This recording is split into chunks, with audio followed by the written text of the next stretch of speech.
Found my girlfriend was cheating on me with a close friend, so I had him arrested and ghosted her. Let's begin from backstory. My wife Rachel and I grew up in a largish town of close to 30,000 people. We knew each other at an early age, roughly 6 or 7, can't specifically remember. We were practically inseparable. At 16, we started dating each other. When we turned 18, we moved away for work in a city just a few hours' drive away. By 20, we were married and had bought our first house. At 22, we discovered that she was pregnant with a boy. It was then disaster struck. About 5 weeks before she was due to go on maternity leave, a large shelving unit collapsed and crushed her. I was told that both her and our child were killed instantly. 2 of her colleagues had also been injured in the accident. One left paralyzed, the other losing his leg after it had to be amputated. The company she was working for had, in a cost-cutting measure, decided to continue using old shelving that had been written off as unsafe instead of replacing it.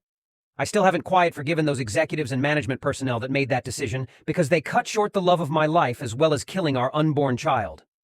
It wasn't long after I was told I had a choice on how to proceed with what her company called compensation, but I called it blood money. They wanted to settle out of court to avoid a lawsuit. I, on the other hand, was out for their blood. Just to clarify here, this is not the revenge, this is still backstory. Fortunately, due to the coverage that it got and involving several politicians, the case was settled quickly in court, roughly 3 years, in which the payout for all parties was close to 10 times the amount that they had initially offered. A lot of fines were given to them for breaches on work, health and safety, executives were sacked, others were jailed, etc. A story for another time maybe when I feel comfortable sharing. In this time, I was still working my job in telecommunications. My mother, bless her soul, had moved in while all this was happening to help me. I think I would have fallen apart if she hadn't been as involved as she was. It was around this time I was offered a promotion, but it involved a lot of travel around the state. I made a request to have an office in my hometown's branch, as I wanted to not only take care of businesses in the state, but in my hometown also, as there was no business representative located there, to which they agreed. After a few months, we settled into a routine of 1 to 2 weeks in the city office, 1 week in my hometown, and 1 to 2 weeks visiting the rest of the state. After a year, I decided to buy a house in my hometown, so I wasn't having to stay at my parents' place every week or so, that I was home, and that I could come and go as I pleased. This is important for later in the story. It is about 4 years later that our story begins. Sorry if the backstory was a bit long. I had just returned from one of my trips on Friday, and was checking in some stuff at my office when Harry, the branch's managing director, walked in. We had grown up together also, but had gone to different schools, but since coming back had developed a very close friendship. He asked how things were, and then asked me if I wanted to come to a house party that he was having that evening. Short notice and all, but I said yes. I felt like a few drinks with friends were in order. It was there that Harry introduced me to Catherine. She was a new hire at the branch, where my hometown's office was located, and was getting to know everyone being new in town. We hit it off immediately. As much of a cliché as it sounds, it was almost as if Rachel was in front of me, instead of Catherine.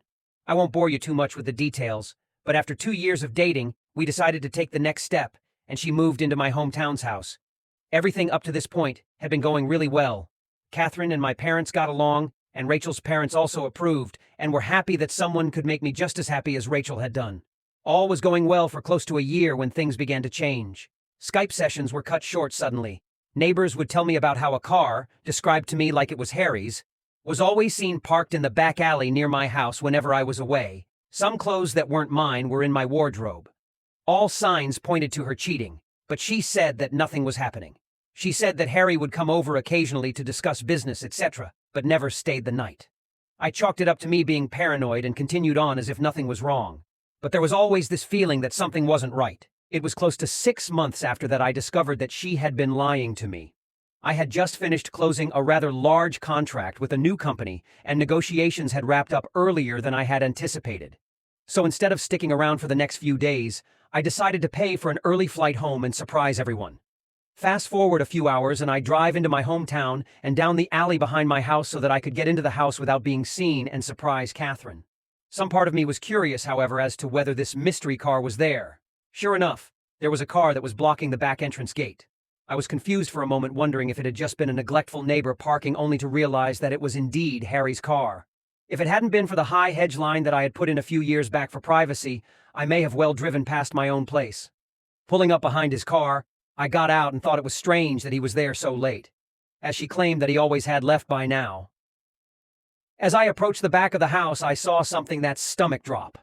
In my kitchen, Catherine and Harry were going at it, hammer and tong. I froze. Time stopped. There was my close friend, having sex on my kitchen bench with my girlfriend. I didn't know what to do. So many questions were running through my head. Was this real, or was I dreaming? Why were they having sex in my house? Feeling defeated, I turned and left without them seeing me. I sat in my car for what felt like an eternity. I was crying, hard. But the sadness quickly turned into anger. The same kind of anger I felt towards those that were responsible for Rachel's death. I wanted to hurt them, badly. As a pacifist, I don't believe in violence. It was then I knew I was going to punish them and destroy their lives. And what better time to start than now? I moved my car back up the alley, far enough away from my driveway that I could still see Harry's car, and then walked back to the gate where I could see into the house and called her phone. They were still going for it when it rang. They both looked at the caller ID and did a double take when my name came up. I could see that she was considering answering it, and they let it ring out. After a few moments, they were back into it again, and I dialed once again. This time, she did answer. As she was answering, I hung up and made my way back to my car. As soon as I did, she called me back. She asked why I was calling as late as I was, and I told her that I was about 10 minutes from home and didn't want to scare her coming in.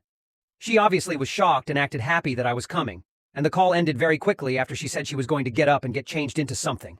I said bye and hung up. A few moments later, Harry came peeling through the gate and, still half naked, jumped into his car, took off like a bat out of hell. I smiled a little, knowing the fear that both of them would be feeling from being so close to being caught. I waited a few moments before turning my car into the same place Harry had been moments earlier. The night was fairly uneventful afterwards, and it wasn't until after she was asleep that I got up and went to my office down the hall. I couldn't sleep. I needed to plan. And plan I did. The revenge. My mother always taught me to be a pacifist and to allow cosmic karma to take its course. But on this occasion, I decided that karma could use a helping hand. I decided to punish them separately but destroy both of them. I knew that Harry had a drug habit. Nothing major, but he kept it very private. I only knew about it accidentally after seeing some coke and weed left out in his place, but pretended I hadn't seen it when he had made attempts to cover it up. I began calling some of my more unsavory clientele and made a few discreet inquiries into obtaining some samples that they were willing to part with. A few days later, I had a decent enough stash for my plan to work. About a month later, I had friends, including Harry, around for a barbecue night. After making sure that I sufficiently liquored up Harry, I told him to stay the night and sleep it off. In the early hours of that morning, I took the drugs and an assortment of my personal belongings and placed them at various places around his car, with the biggest stash in his tire well. Confident that he wouldn't find them over the few months as the rest of my plan took effect, I locked the car up and went inside to sleep. I also placed some more drugs and personal items in his house after driving him home because he was still too drunk to drive. A few days later, I staged a break-in by smashing the back pane of my back door into my kitchen and leaving it open before heading back to the city for a flight. I had several messages the moment I landed. One from my clearly panicked mum, who had found the back door smashed open and had called the police, one from Catherine in tears, and one from the local police asking me to call. After returning all the calls, I informed the police I was away on business, and that I would be back the following week to talk with them. While away, I got Catherine to stay with my parents until after I got back, and asked my dad to organize one of the local security companies to install cameras and an alarm system after getting the go-ahead from the police as to not ruin the scene of the crime. After getting home, I did the usual, "My God, I can't believe this has happened. And why would anyone do this?" routine. After doing a thorough check of everywhere, finding that the items I had taken were missing and filing a police report, I had the security company's rep talk Catherine and I through how the cameras and alarm system worked. Then came the question I had been waiting for. The question of what happens if we are doing some business and don't want it recorded. She acted a bit shy asking this question, but I knew exactly the reason she was asking. He assured us that this was a question he got asked a lot, and we were shown on the home computer, if we wanted to be doing things without it being recorded, how to stop the recording for certain cameras so that we could protect her modesty. As I was walking him out, I asked him if cameras were turned off. Could a notification be sent out, just as a security precaution? He came back in and helped me through how to set up email notifications and left shortly after. Fantastic. All I had to do was wait. At this stage, I approached Reddit advise section for some help in relation to couples law in my country. I needed to make sure that my upcoming plan could legally be done and that I would not be forced to pay out any money or equity to Catherine, as I didn't know if we were classified as a de facto couple or not. Being the sole benefactor of Rachel's estate, I didn't want to be left with any nasty surprises where Catherine could take any of the estate away from me. Shout out to those guys and gals there as they helped me get in contact with a great lawyer who assured me, due to the fact that although we had been dating for close to 4 years, we had not been living together long enough to be classified as de facto, and because I was paying all the utilities on the property that she was living in and didn't pay rent, showed that she had no legal standing to make a financial claim against me. Just to be sure, though, he drew up what I felt was a pretty ironclad document just in case there was any legal trouble. The following week, my work had approached me and offered me a promotion to move back to the city and run the team that I was a part of, meaning I wouldn't need to travel as often and be in the one location, and due to the success of being located in my hometown, that they were considering having 3 to 5 representatives spend 1 to 2 weeks in the larger surrounding towns, including my hometown, as a part of my team. I said yes, and began the process of beginning my transfer, which would take about 6 weeks. Perfect. More than enough time to gather all my evidence. Upon getting back to my hometown the following week, I began to start in motion the rest of my plan. I asked Harry to approve 1 week's worth of vacation for Catherine for 2 weeks' time. I wanted to send her and a friend or two away on a retreat before I made the biggest decision of my life for a second time. He jumped up and gave me a huge hug, congratulating me on being prepared to take the leap again. I hugged him back tight, but not the way I think he imagined it at the time. He agreed and blocked out the week for me. I asked him not to say anything to anyone, as I wanted to make it as big a surprise as I could. I knew that it would spread like wildfire around the office regardless, but that was my plan. That night, I told Catherine that I had booked her and 2 friends to go to a tropical spa resort, all expenses paid for a week. No questions asked, pick 2 friends, and come back to the biggest surprise of her life. She screamed like a kid who had just been told that all the candy in the shop was hers to have. I then told her that the following week, I was going to spend it in the city, preparing for a large client who was one of my biggest accounts, and needed some people in my team to help before flying out the following week, and I wouldn't be home until the Monday that she was leaving, so I wouldn't be able to see her, which seemed to disappoint her, but I told her it would be worth it when she returned.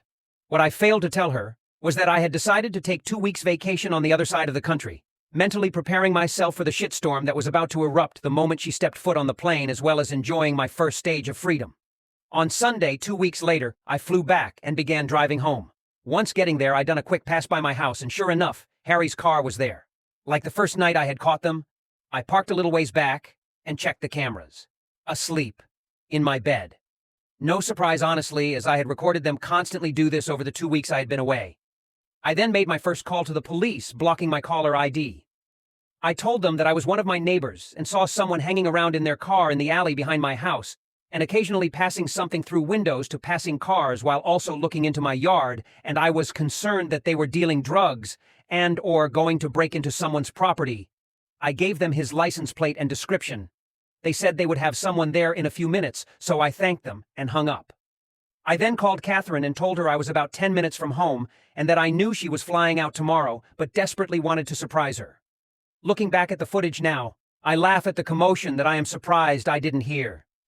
In a few short seconds, Harry was half-dressed and flying out the back door to his car. At that point, I couldn't have asked for a more perfect scene. As Harry was peeling away, one of the police cars rounded the corner behind me, saw Harry driving away fast, and gave chase. After pulling in, greeting an excited Catherine, and doing all the couple things, she fell asleep again. I, on the other hand, couldn't sleep a wink. The next day, her and her friends were bundled into a car. After they drove away, I had to wait a few hours, but I began to execute my plan. I called my friend who was a removalist and apologized for the late notice but needed my place packed and moved on Friday. After agreeing on a time, I told him that he would need to take certain boxes to a storage facility, which he said wasn't an issue. Then I began packing Catherine's belongings. Later that day, I got a call from the police for me to come and identify some property that they had apprehended from a suspect the previous night that fit the description of property I'd reported stolen. I grinned to myself, happy that my plan for Harry had grown to fruition, and replied that I would be there shortly to collect it. Of course, when I got there, some of the items were still unaccounted for, due to the fact that they must have still been in his house and they hadn't searched there yet. By this stage, the town was buzzing with news. Events in my hometown don't stay secret for long. Harry was disgraced and promptly fired for his possession of drugs and stolen property, and our respective bosses on behalf of the company had extended a formal apology towards me during the week. That night I went to my parents' house and told both mine and Rachel's parents what had happened, omitting certain details, and that I was moving back to the city after being promoted, but Catherine wouldn't be a part of it. They were pretty upset initially that I hadn't let them know what was going on, but were happy that I was handling everything maturely and hadn't sunk to their level, thought they didn't agree with ghosting Catherine. But after some drinks, laughs, and tears, I went home. On Friday afternoon, after a busy week of organizing cleaners for the following week, the real estate to put my house on the rental market, and various other tasks at my hometown's office, I packed some things into my car and drove to my parents' place and said goodbye before the drive. Before leaving, I went to Becky's house. Becky had been one of Rachel's closest friends growing up. She was the only other person who knew what was happening, minus the details about Harry. Without her help, I wouldn't have been able to organize everything as quickly as I had. I gave Becky a large manila folder with my gathered evidence of her cheating, as well as the letter and a few other legal documents from my attorney stating that she was ordered not to contact me and the details of how to access her belongings located at the storage unit I had rented out. After a quick goodbye, I left and drove back to the city. On Sunday, I woke up to several missed calls, voice messages, and text messages. Turns out, Catherine had come home early after being alerted to something being afoot in town, only to find an empty house and a for rent sign out the front. Freaking out, she had gone to my parents, who closed the door on her the moment that they answered, forcing her to call everyone until she managed to somehow be contacted by Becky and told that she had a package for her. I was told that she didn't take too well to that, as I fully well knew at that point from the numerous angry texts and voice messages from her accusing me of setting up Harry, of being deceitful, etc. I was worried that she might show up at my front door, but nothing ever happened. 5 weeks later, after leaving and been promoted, I write this out for you, dear reader. Granted, it's long, and it took a few rewrites to shorten it down from my initial 14 pages, double what this story is now. But I feel that most of what I said was important enough for the story. After my pregnant wife was killed in a workplace accident, I moved back to my hometown and connected with a woman who, after moving in with me, cheated on me with a close friend. I set him up to take the fall for drug possession, and after sending her away on a spa retreat, rented out my house and left town for a promotion while exposing her as a cheater. What you think about this story? Write in the comment your opinion. On my channel you can watch other revenge or cheating stories. See you soon, my dear viewer.